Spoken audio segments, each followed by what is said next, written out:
नमस्कार, मैं शालिनी और आप देख रहे हैं द न्यूज 15। चलिए नजर डालते हैं आज की 15 बड़ी खबरों पर।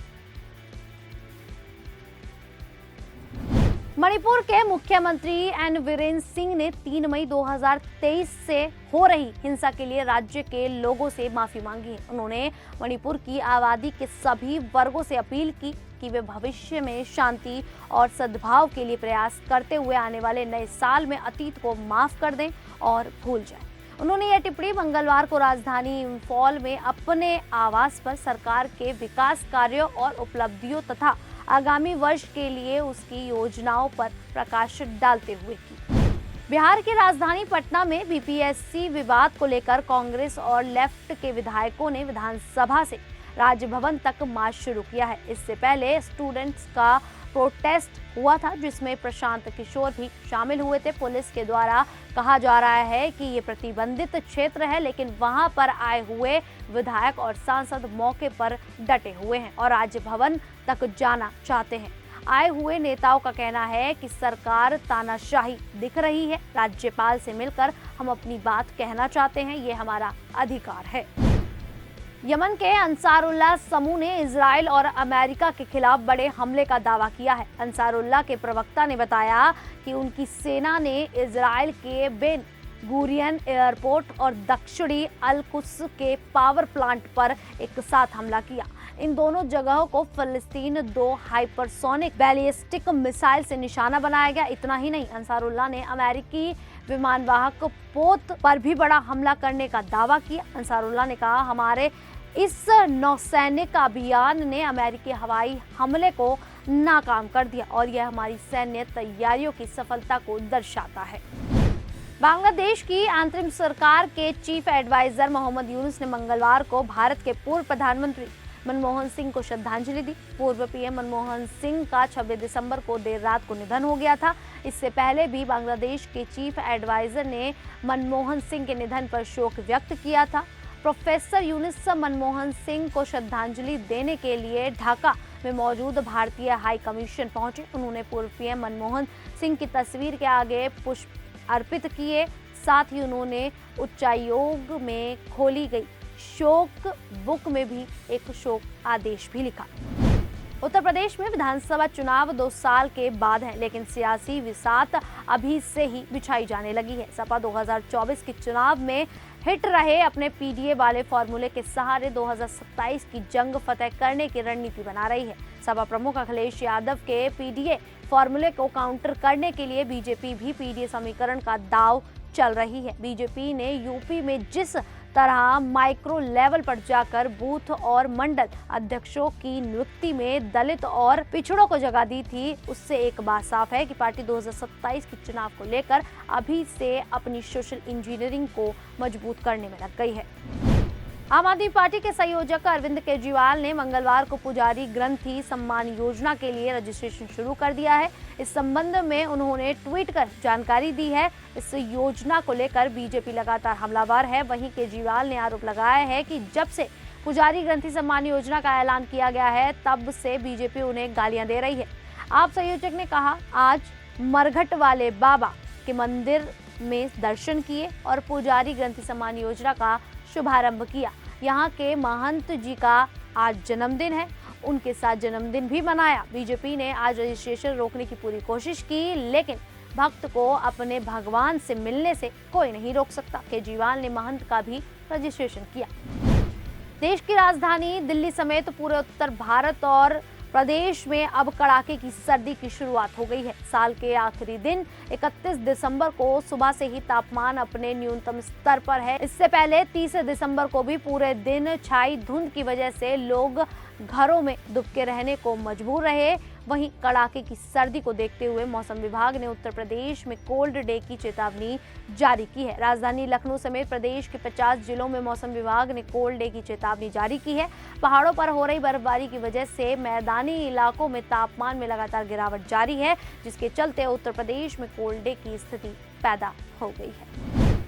दिल्ली एनसीआर समेत पूरे देश में नए साल के जश्न में डूबने की तैयारी हो रही है। मंगलवार को शाम होते ही जगह जगह लोग नए साल का अपने अपने तरीके से स्वागत करेंगे। इसके लिए कई जगह खास इंतजाम भी किए गए हैं। वहीं दूसरी ओर नए साल के जश्न में किसी तरह का विघ्न ना पड़े, इसीलिए पुलिस ने भी अपनी कमर कस ली है और पुलिस अधिकारियों ने इसकी जानकारी देकर लोगों को सतर्क और सावधान रहने के लिए भी सलाह दी है। इसके तहत जहां दिल्ली में पैरामिलिट्री फोर्स के 20,000 जवान तैनात किए गए हैं, वहीं दिल्ली से सटे नोएडा में BNS की धारा 163 लागू कर दी गई है। दिल्ली के additional DCP traffic DK Gupta ने बताया कि रात 8 बजे के बाद कनॉट प्लेस में प्रवेश करने वाले वाहनों के लिए रिक्टर वितरित किए गए हैं और कनॉट प्लेस पर 10 स्थानों पर वाहनों के साथ प्रवेश पर रोक लगाई गई है।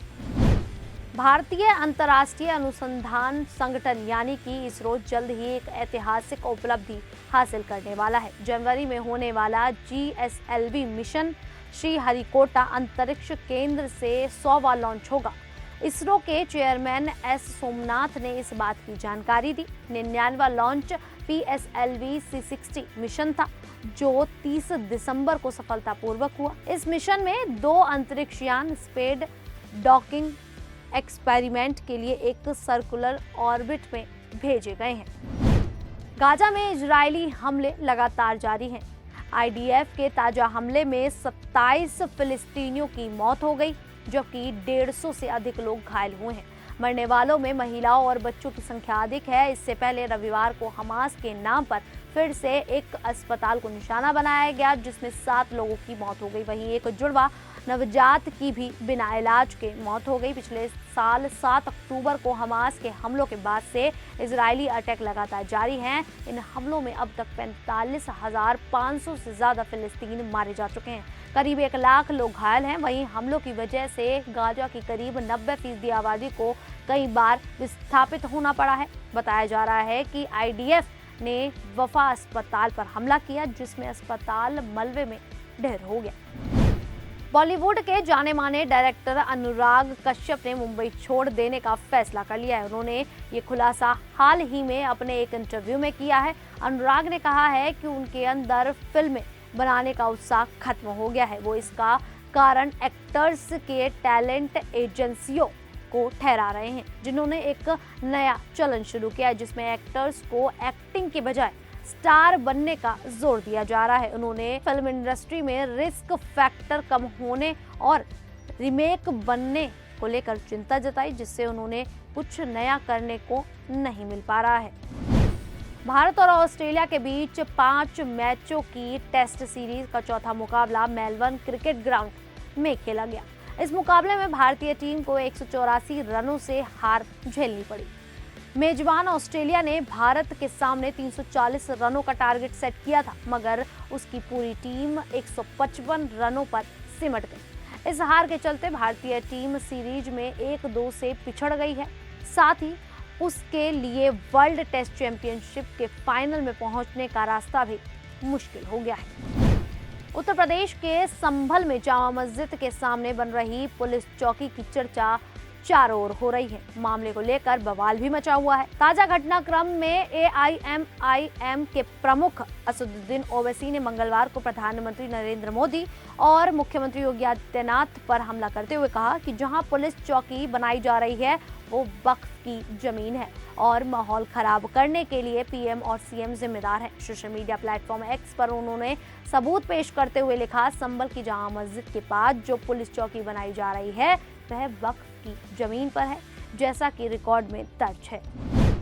BPSC अभ्यर्थियों पर बर्बर लाठीचार्ज के खिलाफ PT पुनर्परीक्षा की मांग को लेकर वामदल और कांग्रेस विधायकों ने मंगलवार को राजभवन मार्च शुरू किया, लेकिन सतमूर्ति गोलचक्कर के आगे बढ़ते ही पुलिस ने उन्हें रोक दिया। राजभवन से लगभग 500 मीटर पहले बैरिकेडिंग कर महागठबंधन के विधायकों को रोक दिया गया है। तब भी प्रदर्शनकारी आगे बढ़ने की कोशिश कर रहे हैं। दरअसल बिहार लोक सेवा आयोग की 70वीं प्रारंभिक परीक्षा रद्द करने की मांग को लेकर अभ्यर्थियों का विरोध प्रदर्शन जारी है। मंगलवार की दोपहर अभ्यर्थियों के समर्थन में महागठबंधन के नेता भी सड़क पर उतरे हैं। फरीदाबाद के सेक्टर 25 स्थित एक निजी कंपनी के रूप में अंगीठी जलाकर सोएद सुरक्षा गार्ड की दम घुटने से मौत हो गई। मृतकों की शिनाख्त संजय और राजेंद्र के रूप में हुई है। सुबह बाकी कर्मचारी ड्यूटी पर पहुंचे, इनकी मौत का पता चला। मामले की सूचना मिलते ही पुलिस मौके पर पहुंच गई। वरिष्ठ पुलिस अधिकारियों की मौजूदगी में क्राइम व एफएसएल की टीम ने शवों का मुआयना किया। बाद में औपचारिकताएं पूरी करने के बाद शवों को बीके अस्पताल की मोर्चरी भेज दिया गया। बाद में मौके से साक्ष्य जुटाए गए। परिजनों ने कंपनी पर लापरवाही बरतने का आरोप लगाया है। फिलहाल के लिए इतना ही। कल फिर हाजिर होंगे ऐसी ही 15 बड़ी खबरों के साथ। तब तक के लिए देखते रहिए द न्यूज़ 15।